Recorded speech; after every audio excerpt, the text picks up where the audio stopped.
Yeah, so the answer is correct. 224.0.0.10 is the multicast address that EIGRP uses for sending updates to its neighbor, and that update will be sent as a multicast, right? Not as a broadcast. But we can also define neighbors manually in EIGRP, right? इसके बारे में हम ज्यादा बात करते नहीं है आजकल, क्योंकि it's very rarely someone defines neighbors manually in EIGRP. पर कब डिफाइन करते हैं ये समझना थोड़ा जरूरी है. जरूरी मतलब it's good to know. So let's take an example. Let's say we have a router connected to frame relay, okay, and there are multiple routers connected on this frame relay. Okay, frame relay जो technology है वो technology हम लोग अब CCNP में नहीं पढ़ते, पहले तो पढ़ी जाती थी, but now it's not there. Why? Because frame relay concept is kind of obsolete now. ATM, frame relay, है ना, अब एमपीएलएस यूज करते हैं लोग. एमपीएलएस भी अब ऑब्सोलीट सा हो रहा है ना, लोगों के पास में इतने ऑप्शंस आ रहे हैं. तो हम बात करते हैं जब EIGRP में मैनुअल नेबर्स की, तो this is my router R1, okay, and connected to frame relay cloud. और भी कुछ राउटर्स है जो फ्रेम रिले क्लाउड से कनेक्टेड है, बट इनमें EIGRP खाली इन दो में ही चल रहा है, ठीक है, राउटर 2, राउटर 3. बाकी जो राउटर्स है, राउटर 4, 5, 6, 7, 8, इनमें EIGRP नहीं चल रहा है. फ्रेम रिले में एक कॉन्सेप्ट होता है पीवीसी, ओके, एसवीसी, पीवीसी. जिन्होंने पहले फ्रेम रिले, जिन्होंने पहले मुझसे पढ़ा होगा या जिन्होंने बहुत पहले सीसीएनए सीसीएनपी का कोर्स किया होगा, they must be aware of it, ठीक है ना. पीवीसी, पीवीसी क्या है? परमानेंट वर्चुअल सर्किट है. सो ये पीवीसी है क्योंकि फिजिकल इंटरफेस एक है, बट हो सकता है सब इंटरफेसेस हो. जो इसकी सीरियल 0x0 जो हमारा इंटरफेस है, इसके सब इंटरफेस हम बना सकते हैं. Serial 0x0.1, serial 0x0.2, serial 0x0.2, serial 0x0.3, so on. कितने बना सकते हैं? Millions of sub interfaces we can configure. And why these sub interfaces? आपने एक कॉन्सेप्ट पढ़ा होगा CCNA में, router on a stick. And router on a stick जो है वो कॉन्सेप्ट किस लिए यूज करते हैं हम लोग? इंटरवीलन राउटिंग के लिए. इंटरवीलन राउटिंग के लिए वहां सबसे पहली बार इन जनरल CCNA कोर्स में सब इंटरफेसेस की कहानी शुरू होती है, ठीक है. तो मैं ये मान के चल रहा हूं आप लोगों ने CCNA जिन्होंने भी किया है उनको ये मालूम है सब इंटरफेसेस क्या हैं, क्यों हैं. So I am not going to explain this. Now the thing is, in frame relay environment होता क्या है कि जैसे ही मैंने यहाँ पर EIGRP इनेबल किया, EIGRP will start sending hellos, and it will send hellos to all neighbors. All neighbors when I'm saying all PVCs, right, by default.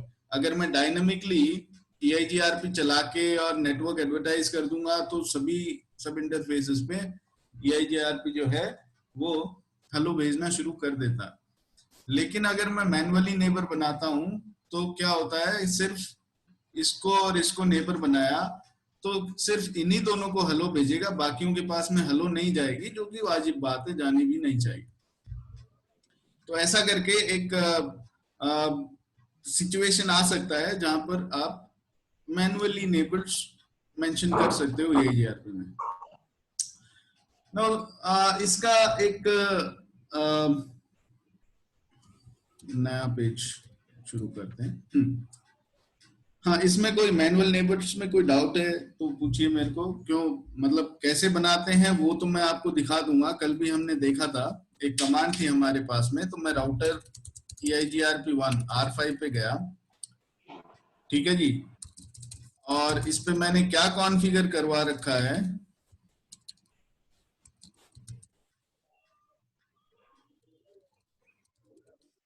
इस पे मैंने कॉन्फ़िगरेशन क्या किया है EIGRP में, R5 और R6 नेबर है ना, मैं R5 और R6 को मैनुअल नेबर बनाता हूँ, ठीक है। कौन सा नेटवर्क है R5 और R6 के बीच में, 56, ठीक है। तो मैं ये हटा देता हूँ, नो नेटवर्क दिस, तो ये नेबरशिप डाउन हो जाएगी, ठीक है। मैसेज आ गया 6 के साथ में, इसका नेबरशिप डाउन हो गया, वेरी गुड। तो अब मैं क्या करूं, मैं यहाँ पर एक कमांड चलती है नेबर, नेबर का एड्रेस 10.1.56.6, ठीक है जी। और इंटरफेस आप डिफाइन कर दीजिए, कौन सा इंटरफेस है, fast Ethernet 0x0, that's it.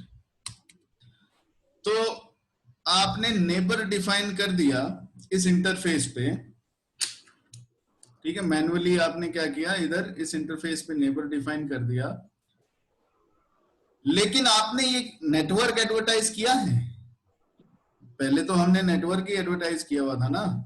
यहाँ पर आप देखोगे तो हमने क्या किया हुआ था, ये नेटवर्क एडवर्टाइज किया हुआ था 56.0, तो ऑटोमेटिकली इस आईपी, इस सबनेट वाले इंटरफेसेस पे EIGRP हेलो भेजना शुरू कर दिया। अब हमने नेबर डिफाइन कर दिया, तो अब हमें नेटवर्क एडवर्टाइज करने का जरूरत नहीं है, ठीक है जी। क्योंकि वो क्या चेक करेगा, वो चेक करेगा नेबर है मेरा और उसका आईपी है, तो इसी सबनेट का जो आईपी मेरे किसी इंटरफेस पे लगा हुआ होगा तो उससे हेलो भेज दो, okay. So this is the difference. अभी ये नेबर आप हुए या नहीं, दैट्स द क्वेश्चन। तो do show IP EIGRP neighbour command चलाओ, तो आप देखोगे यहाँ कोई नेबर अभी आया नहीं है, ठीक है ना। तो नेबर क्यों नहीं आया साहब, मैंने तो दे दिया नेबर कमांड, है ना। तो नेबर क्यों नहीं आया, आना चाहिए था। तो मैं R6 पे जाता हूँ, ठीक है। R6 पे मैं गया, इस पे भी मैंने किया नो,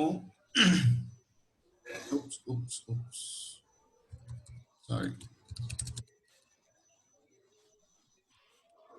नो नेटवर्क 10.1.56.0, है ना। और इधर भी कमांड दिया neighbour 10.1.56.5 question mark interface, sorry, fast Ethernet 0x0। तो ये मैंने यहाँ भी दे दिया। और अब नेबर अप आ गए होंगे, यस और नो।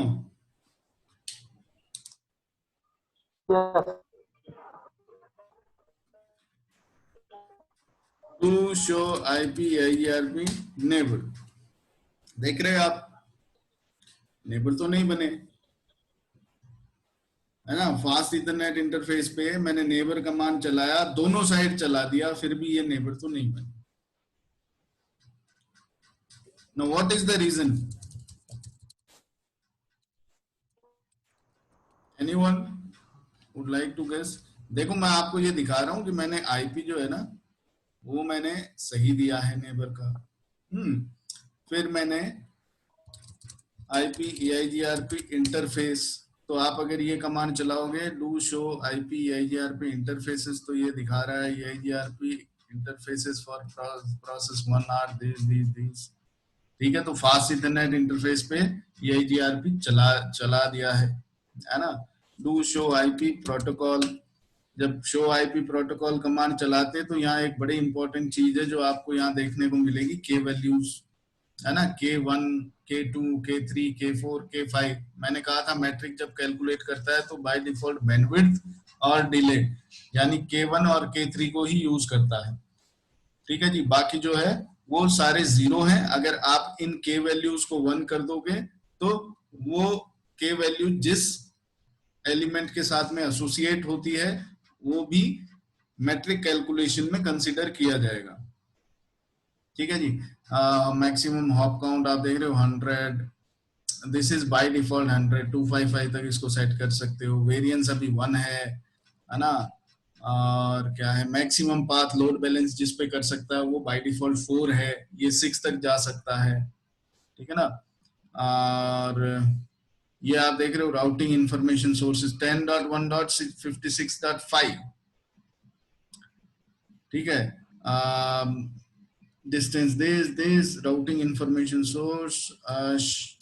तो ये 5 दिखा रहा है, क्यों दिखा रहा है, क्योंकि मैंने मैनुअली दे दिया है इसे। Do show IP EIGRP topology,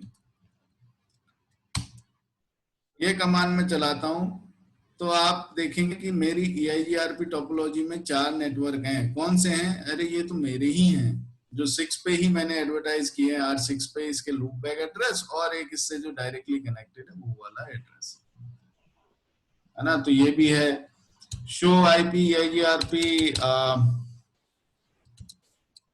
इससे बाहर आते, show IP EIGRP topology all links करके कमांड होती है।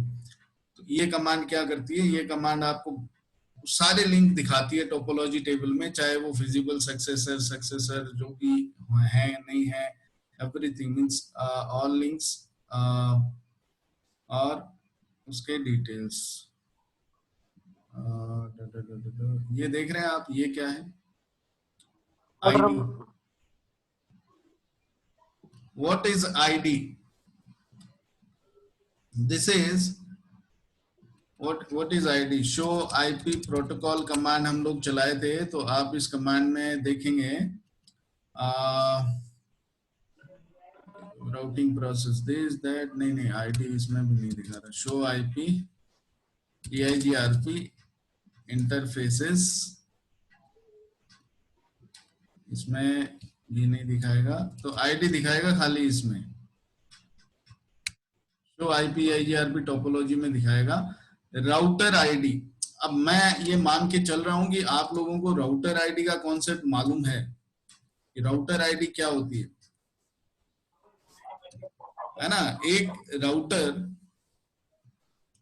जिसपे अगर EIGRP या OSPF दोनों में से कोई भी IGP चल रहा है तो वो राउटर आईडी, या ISIS चल रहा है, तीनों में से कोई भी, तो वो राउटर आईडी एक यूज करता है। अब ये राउटर आईडी जो है, ये OSPF में, तो अगर OSPF की बात करें तो राउटर आईडी जो है वो यूनिक होनी चाहिए नेटवर्क में। मतलब मेरे पास 10 राउटर है OSPF नेटवर्क में, 10 के 10 राउटर्स को OSPF एक जैसे आपका राउटर आईडी है आपका आधार कार्ड, वैसे आपके राउटर का पहचान पत्र है उसका राउटर आईडी OSPF डोमेन में। तो राउटर आईडी से ही पहचाने जाते हैं राउटर्स, OSPF हो चाहे EIGRP हो चाहे ISIS हो। तो ये राउटर आईडी OSPF डोमेन में यूनिक होनी चाहिए, ये जरूरी है। लेकिन EIGRP डोमेन में ये यूनिक ना भी हो तो चलेगा। कब तक? जब तक कि आप कहीं बाहर के routes, external routes EIGRP domain में रीडिस्ट्रीब्यूट करके नहीं लाते, तब तक कोई समस्या नहीं है राउटर आईडी। तब जाके समस्या आती है, और क्या समस्या आती है वो तो हम खैर अब चर्चा नहीं करेंगे। तो सिर्फ समझ लो कि राउटर आईडी जो है इट्स यूनिक 32 बिट आईडी। ठीक है, हर राउटर का एक होता है। और राउटर आईडी क्या होता है, कौन सा राउटर का राउटर आईडी हम अभी देख रहे थे, दिस इज R6। तो R6 का राउटर आईडी क्या है, 6686। ये मैंने तो नहीं दिया, ये तो इसके लूपबैक 2 इंटरफेस का आईपी है। तो जैसा कि आप लोगों को पता ही होगा कि राउटर आईडी किसी भी राउटर के किसी भी एक्टिव इंटरफेस का हाईएस्ट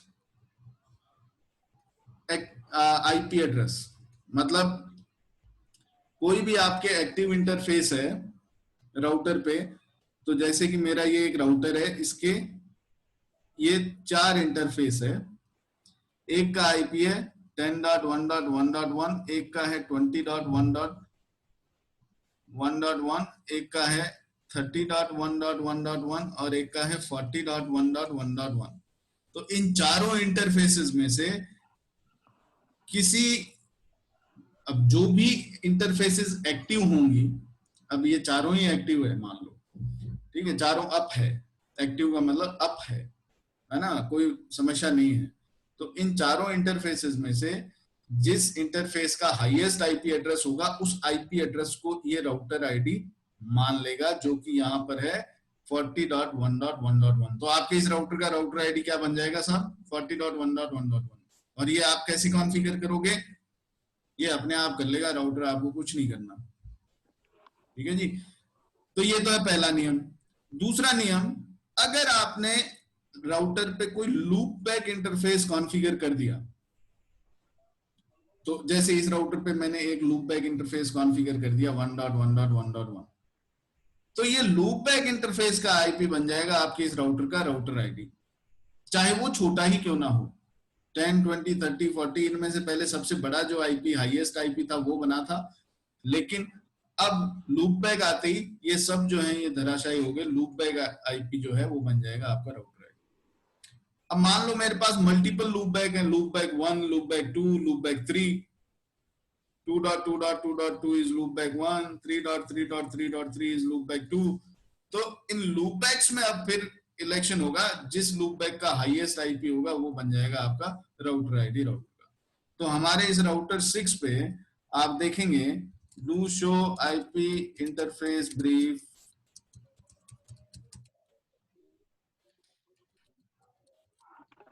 तो यहां पर आपको दिखाई देगा कि फास्ट इथरनेट इंटरफेस है, उसका आईपी है 10.1, लेकिन लूप बैक छोटे हैं, लेकिन फिर भी अब लूप बैक को ही प्रेसिडेंस मिलेगा, प्रायोरिटी मिलेगी। और लूप बैक्स में भी 3 लूप बैक हैं, तो हाईएस्ट लूप बैक एड्रेस जो है वो बन जाएगा जी मेरा राउटर आईडी। यही बना हुआ है मेरे राउटर का राउटर आईडी ना, A6686। तो ये हुआ था कि लूप बैक इंटरफेस। अब तीसरा तरीका है कि मैं मैनुअली राउटर का राउटर आईडी भी डिफाइन कर सकता हूं। मैं नहीं चाहता कि भाई राउटर खुद डिसाइड करे, मैं चाहता हूं मैं जो दूं वो राउटर का राउटर आईडी बने। मेरा R6 है तो 6.6.6.6। अब ये भी लूप बैक का आईपी है तो कुछ और रख लो, मतलब R6 है तो 66 66 66 66 ये राउटर आईडी चाहिए भाई मेरे को इसका। तो आप क्या करोगे, आप R6 में जाओगे, conft router EIGRP1 router ID है कुछ कमांड नहीं, EIGRP राउटर आईडी होगा फिर, हाँ EIGRP router ID question mark 66 66 66 66। ये हो गया साहब आपके EIGRP का राउटर आईडी मैनुअली कॉन्फ़िगर। अब सबसे पहली प्राथमिकता इसी की होती है, ये नहीं है तो लूप बैक, लूप बैक भी नहीं है तो हाईएस्ट आईपी एड्रेस जो भी एक्टिव इंटरफेसेस है उनमें से। I hope this is clear, router ID है ना। तो शो कमांड फिर से चला लो, अभी देखो राउटर आईडी क्या हो गया है, जो हमने दिया वो राउटर आईडी बन गया सब। ऑलराइट, सो हम मुद्दे से भटक गए थोड़ा। हमारा लैब था इनको मैनुअल नेबर बनाना, है ना, R5 और R6 को। तो ये मैनुअल नेबर अभी बने नहीं, R5 पे चलते हैं, R5 पे देखते हैं शो IP EIGRP नेबर्स। तो इस पे आप देखेंगे 3 नेबर हैं, 2, 3, 4, 6 नहीं है। Show IP EIGRP topology, topology table में आप देखेंगे तो आपके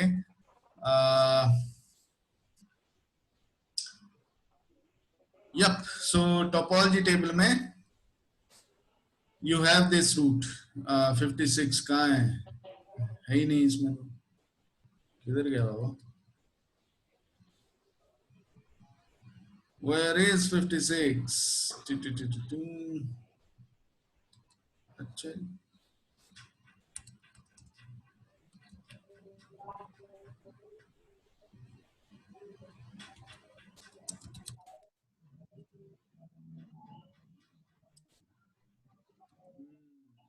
ये ऑल लिंक्स वाली कमांड चलाया हूं मैं, ये कमांड में फर्क देख लेना आप चला के, सिर्फ शो आईपी आईआरपी टोपोलॉजी दोगे और show IP IRP topology all link दोगे तो ये सेम ही कमांड है, कुछ आउटपुट में मुझे कभी तो फर्क दिखा नहीं। ये कहते जरूर है कि भाई यहाँ पर ना ये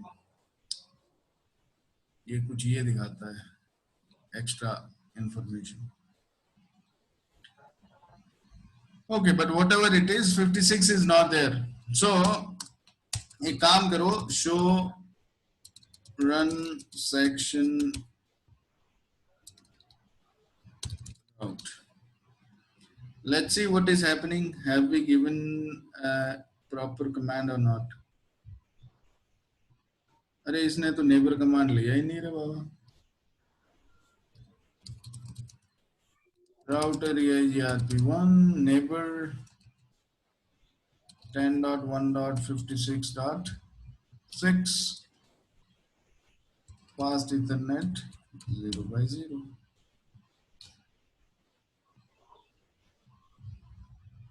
It is saying that it's already defined. Static neighbor is already defined. So where is that?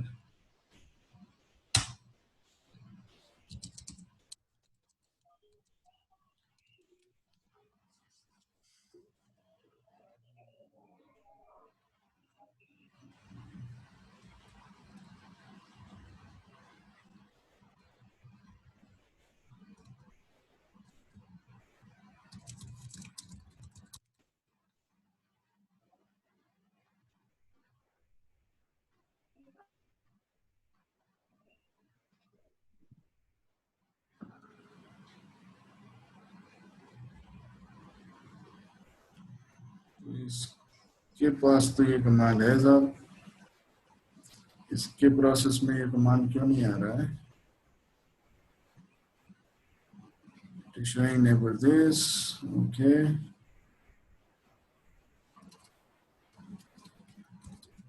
Debug IP, IRP.